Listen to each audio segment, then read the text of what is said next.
तो एक बार फिर से आप सभी का स्वागत कर रहा हूँ मेरे इस नए वीडियो के साथ। यहाँ हम गोचर में जो विशेष तौर पे जो चतुर्ग्रही योग बन रहा है उसके बारे में विचार कर रहे हैं। और अगर आपका मेष लगन का चार्ट हो तो मेष लगन के चार्ट में ये बनेगा नवम भाव में। तो सबसे पहले यहाँ पर आपको ये देखना होगा कि जो चारों ही ग्रह हैं वो किस किस तारीख को यहाँ ट्रांजिट में आएंगे। और मेन इंपॉर्टेंट ये है कि यहाँ पर जो आपके डिस्पोजिटर इन ग्रहों के बनेंगे, यानी शनि फिलहाल आपके लाभ स्थान में ट्रांजिट में है। साथ साथ में अगर देखा जाए आपके जन्म के समय के चार्ट में, यानी आपके इंडिविजुअल चार्ट में यहाँ कोई भी प्लेनेट अगर स्थित है आपके 9th हाउस में, तो उस प्लेनेट को जरूर देखिए, क्योंकि वो प्लेनेट इन प्लेनेट को भी प्रभावित कर पाएगा और वो कहीं ना कहीं इनसे प्रभावित भी होगा।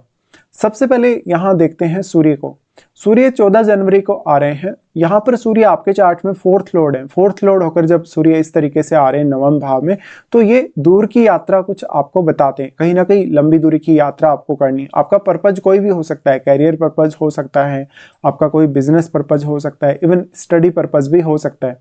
बुध यहाँ पे आ रहे हैं आपके 2nd और 5th लॉर्ड होके। तो मेनली बुध यहाँ पर आपको एक तो सही डिसीजन लेने में मदद करेंगे, साथ में वो आपके लिए हायर स्टडीज में काफी ज्यादा सपोर्ट लाएंगे। इसी तरीके से बुध यहाँ आपके कम्युनिकेशन को भी काफी ज्यादा प्रभावित करेंगे। फिर अगर शुक्र की बात करें तो शुक्र 13 जनवरी से आ रहे हैं। शुक्र आपके चार्ट में लग्नेश है और वो आपके 6th हाउस के भी लॉर्ड हैं।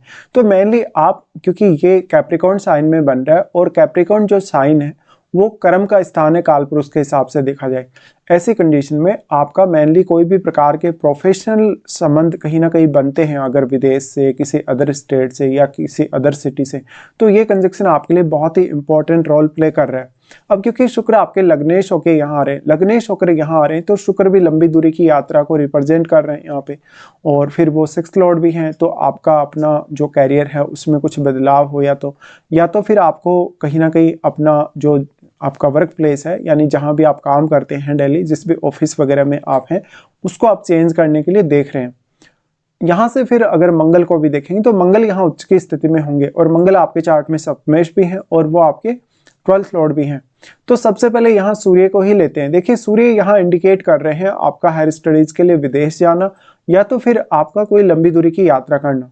उसके बाद बुध यहाँ इंडिकेट कर रहे हैं आपको काफी ज्यादा सपोर्ट, कि आपका जो भी काम यहाँ होगा उसके लिए आप परफेक्टली डिसीजन ले पाए। आप अपनी हायर स्टडीज के लिए विदेश अगर जा रहे हैं, किसी अदर सिटी में, स्टेट में जा रहे हैं तब। और क्योंकि ये सारे के सारे ग्रह फिर आपके 3rd हाउस को प्रभावित करेंगे, तो यहाँ आपके लिए एफर्ट करना आसान हो जाएगा, डिसीजन लेना भी काफी ज्यादा आसान हो जाएगा। इसके साथ ही फिर शुक्र को देखें तो शुक्र लग्नेश है, इसलिए मेनली आप नवम भाव से संबंधित कार्यों पर फोकस करें ये मंथ के दौरान, और स्पेशली 15 दिन तक के लिए।